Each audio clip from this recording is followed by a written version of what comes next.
What is going on, ladies and gentlemen? My name is Panther, and welcome your faces to the worst map in Call of Duty Black Ops 3 Zombies. Now, I'm not gonna lie, I kind of like Zetsubou quite a bit. I think it's actually a fairly decent map. I think people just don't like it because of the challenge. Now, obviously, this right here is the first thing people don't like.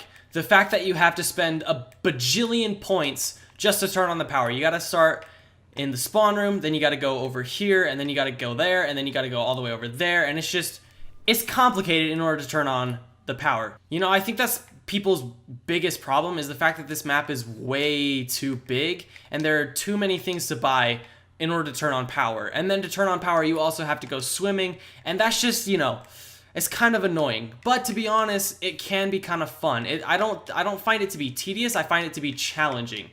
And that is another thing that I don't think people really like about this map. The fact that it's a challenge and there's not a whole lot that you get for completing the challenges, you know? Like on Origins, people are saying Origins is the best zombies map, and I will definitely agree with that, and I even made a video about that. But with Origins, every time you do something that's challenging, you get a reward for it. On Zetsubou, you don't really get a whole lot of, you know, of a reward. All right, let's see. Where is the shield part? Did I just completely forget where the shield parts are on this part of the map? You know, this map is a challenge. It definitely is the challenge map, and I've been saying this ever since Zetsubou came out. I think Treyarch was going for, okay, we'll release Shadows of Evil, which will be like our masterpiece map. And let's be honest, Shadows of Evil is just, it's beautiful. Like, it's such a good map. Everything about it is great. And then, you know, the Giant also came out, so there's the two maps that come out at the start. And the Giant, of course, is just Der Riese, so it's super easy and chill. Whoa. And then Der Eisendrache came out, and Der Eisendrache is basically like kind of Origins 2.0 with like the bows and stuff and the whole vibe and feel and the Panzer and everything. It's basically Origins 2.0. And I think at that point the community was like, okay, we need more of a challenging map because these maps are just really easy. So what I think Treyarch did was they're like, okay, we're gonna make a challenging map. We're gonna give the players something to really work for. And I think at that point, Zetsubou was made. I just think they kind of did it in the wrong way. So honestly, I think this is like the challenging map, because honestly, there's a challenging map in every single Call of Duty game. I think this is the challenging map of Black Ops 3, because in all of the games, there is a challenging map.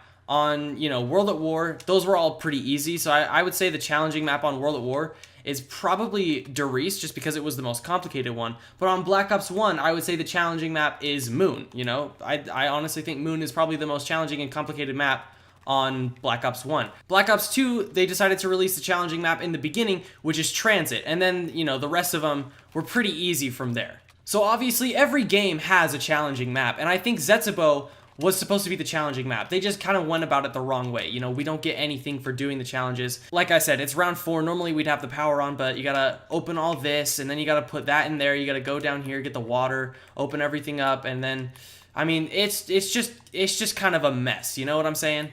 Now, obviously, right here, I think this is the biggest problem. Just turning on power. Like, you gotta go from one generator to the next one, filling it up with water and everything. I mean, I might run out of time right here, to be honest. Like, I might actually have screwed myself. I might run out of time. Oh, shoot. Did I even buy this door? I might not have even bought this door. All right, there we go. Turn on the power. So now we come all the way over here again. Come on, just like this. There we go. Did I make it? Okay, good. I made it. So now we come over here.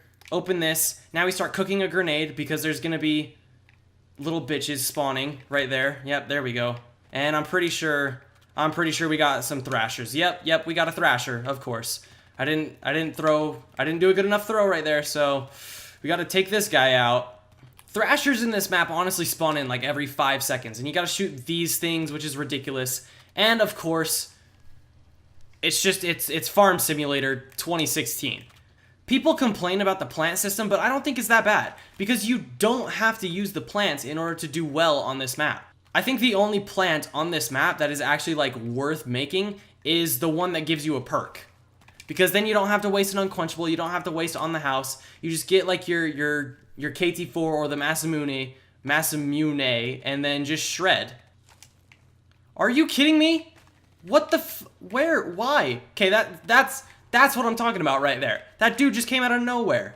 Alright, and now finally, after the whole adventure, we can finally go and do the water challenge in order to turn on the power. I think the last problem with this map is the Wonder Weapon. The KT-4 isn't really that good, I guess you could say. It's an interesting weapon, and you have to really know how to use it in order to make it successful. And upgrading it is probably the most piss-off challenge you ever have to do in your life. Please be in plain sight. Yeah! But, you know, upgrading the KT-4 to the Masamune or Masamune or whatever the frick it's called, it's so complicated. Like, you have to water a plant. And half the time, like, you couldn't even pick it up. Like, it used to be so glitched. This map used to be, like, the glitchiest thing ever. Like, remember how glitchy Revelations was? Yeah, multiply that by, like, 30 billion. And that's how bad this map was. And there we go. Round 7 and the power is finally on. And we've been recording for, like, 20 minutes. This is ridiculous. It's just ridiculous.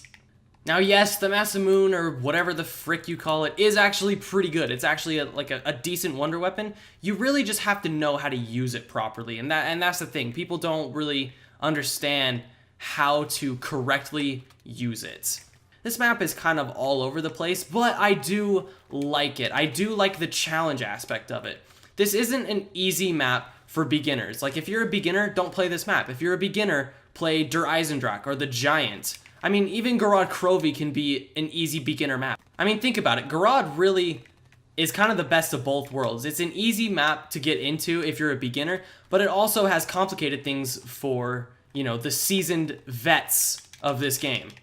But honestly, I will defend this map as much as I possibly can, because I do not think it is that bad of a map. I do not think this map should be completely shunned and forgotten about. I love this map. I love the challenge aspect of it. I like how there isn't really a training spot unless you do the Easter egg. I think that adds to the challenge, you know? It's kind of like World at War, how there wasn't really a training spot. You would just kind of have to run around the entire map. I mean, this right here is really the only training spot if you're not doing anything, or down with the generator down there. But really, I think that's the good thing about this map. I like the challenge aspect of it, and I'm going to defend this map. I don't think it's a bad map at all. I think it's actually a really good map. You just have to kind of get into it. You know what I'm saying? I think once you get past the whole turning on the power thing and Plant Simulator 2016, I think it's good. I honestly think it's good. You don't have to use the plants. You don't. I mean, the Easter egg, you have to use a certain Gobblegum, which does kind of suck. But again, that adds to the challenge aspect of it. So anyways, that's my opinion on Zetsubou no Shima. Thank you all so much for watching. My name has been Panther, and I will see you guys in the next one.